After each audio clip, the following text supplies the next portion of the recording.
Olá, eu sou o professor Raiman e no Fontes Franciscanas de hoje nós vamos falar sobre viver em comunidade.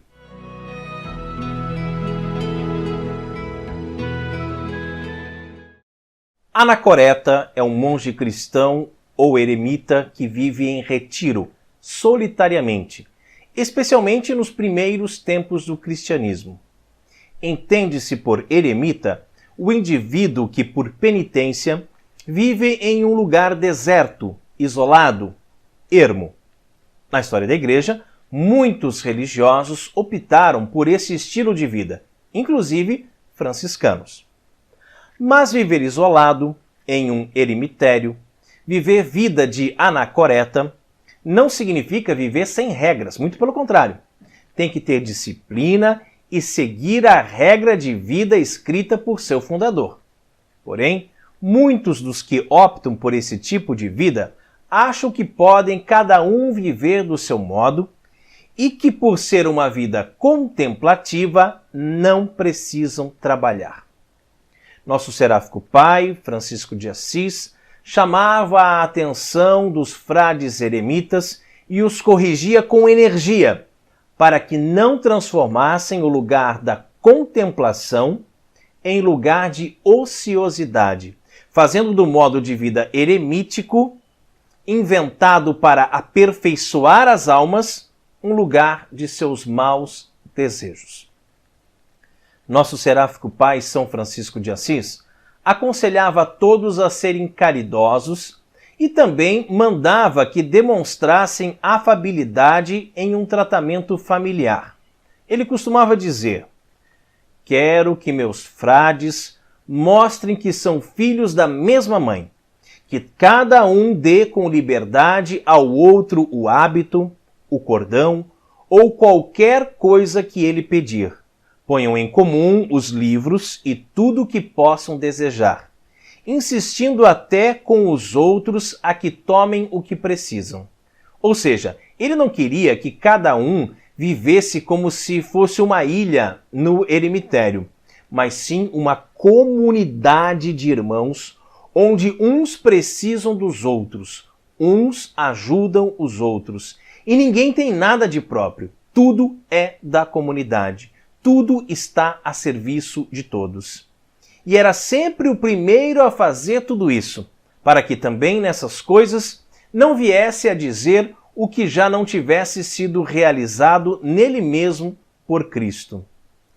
E isso não é comunismo não, gente, tá?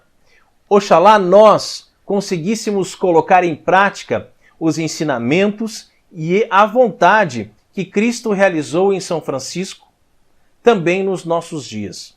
Não somente nos eremitérios, nos mosteiros, nos conventos, mas em nossa sociedade, no nosso dia a dia. E não pense que estou sendo utópico ou que eu estou fazendo uma apologia ao socialismo ou ao comunismo, de jeito nenhum, longe de mim. Eu sou a favor da meritocracia e do direito à propriedade privada, que cada um conquistou de acordo com suas capacidades e talentos que Deus lhes proporcionou. Mas estou falando aqui em caridade. Você consegue entender isso? Em usar os bens que Deus nos deu para ajudarmos o próximo, não sermos egoístas. Se temos coisas, então podemos colocar essas coisas a serviço dos outros. Desculpe interromper o seu vídeo, mas é um assunto muito importante. Nós viemos lhe pedir ajuda. A nossa família evangeliza através da internet com vídeos diários e contamos com a sua caridade. Mande um Pix para nós de qualquer valor por mais insignificante que possa parecer, porque o pouco com Deus é muito. A chave Pix está aparecendo aqui na tela. Deus lhe pague e recompense. Podemos ajudar o outro como numa grande comunidade, uma grande família em que todos são irmãos e colocam tudo em comum, até mesmo insistindo para que o outro tome aquilo que lhe será útil, sem pensar em lucro, sem pensar sempre em tirar algum tipo de vantagem, sem pensar sempre no jeitinho brasileiro, não é mesmo? aquele jeitinho de se dar bem, mas, pelo contrário, visar o bem comum, o bem de toda a sociedade e não apenas do seu próprio umbigo. E isso nós temos que começar a aplicar dentro da nossa casa, dentro da nossa família. Você com a sua esposa, você com os seus filhos, independente se você vive numa família numerosa, né? Se tem vários filhos, que é uma grande graça, que é uma grande bênção, ou se você tem apenas um filho, ou se você e a sua esposa ainda não tiveram filhos, ou não podem ter filhos e a família são vocês dois, que vocês possam colocar esses ensinamentos de São Francisco em prática, em viver essa sociedade familiar, sem egoísmo, sem pensar somente em você, porque afinal de contas, você não existe mais. No momento em que você casou, não é mais só você e a sua esposa são um só, uma só carne. Então você não é um, vocês são dois, compreende?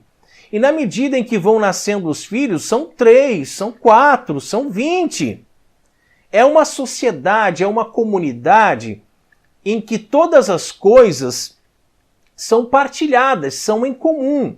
Você não tem mais a sua televisão ou o seu computador, embora você tenha trazido lá da sua vida de solteiro, por exemplo. Você pode dizer, não, essa TV aqui é minha, porque quando eu era solteiro eu comprei essa TV, eu trouxe aqui para dentro de casa. Não, não existe mais o meu nem o teu. Eu vejo muitos casais, principalmente por causa dessa questão das redes sociais, né, em que um não pode ver o celular do outro de jeito nenhum.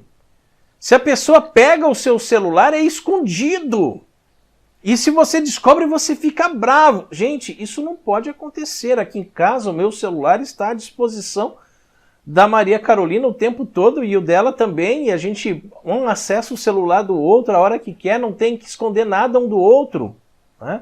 Porque tudo está em comum. Se você prepara um alimento, por exemplo, você não prepara aquele alimento para você.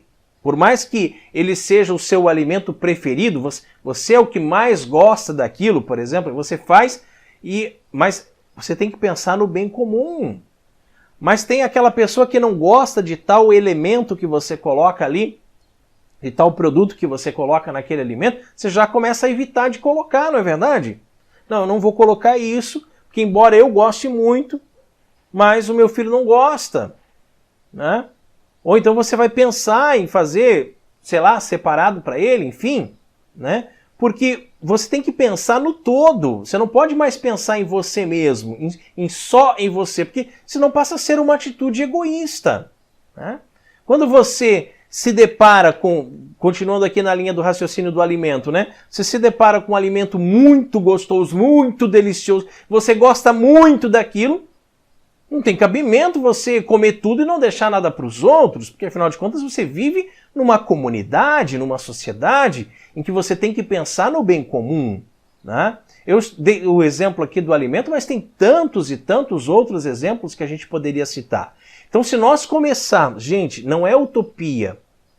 Vocês nos conhecem, vocês sabem, vocês já assistiram vários vídeos nossos e sabem que nós não somos comunistas e que nós pregamos firmemente contra a teologia da libertação, e é uma teologia da libertação que tentou transformar o franciscanismo em comunismo, por más interpretações das fontes franciscanas, compreende? Então, nós aqui estamos fazendo as interpretações corretas das fontes, justamente para que as pessoas não caiam nessa roubada de que achar que é socialismo, que é comunismo, e etc e tal. Não. Mas se cada família católica, nesse nosso país, nesse nosso mundo, começar a viver como uma verdadeira comunidade, em que nada é meu, mas tudo é de todos, tudo está em favor de todos, né? De repente, isso se estende para a sua rua, pode se estender para o seu bairro, para a sua cidade. Compreenderam o raciocínio, né? Às vezes vem uma pessoa, bate ali no seu portão e diz assim: você tem um serrote para me emprestar? E você tem. mas você diz, não, não tenho, não. Ah, aquele meu lá estragou. Ah, eu tinha, né? Você lembra aquele que eu tinha? Estragou. Mas não estragou não, tá novinho lá, tá guardadinho. Você não quer emprestar. Compreende? Você não quer ajudar. Você não quer colocar as coisas em comum. Você pensa assim, você que compre um para você. Né? Então, se nós vivêssemos até mesmo como comunidades primitivas, né? Comunidades tribais, em que todas as ferramentas são de todos, né? Todos os utensílios são de todos, inclusive todos os filhos são de todos, né? Todo mundo cuida um do filho do outro, né? A gente viveria num mundo muito melhor. Deus abençoe você, paz e bem. E não esqueça que amanhã é sexta-feira, é dia de uma nova oração aqui no nosso canal ao meio-dia. Vamos rezar juntos, não perca.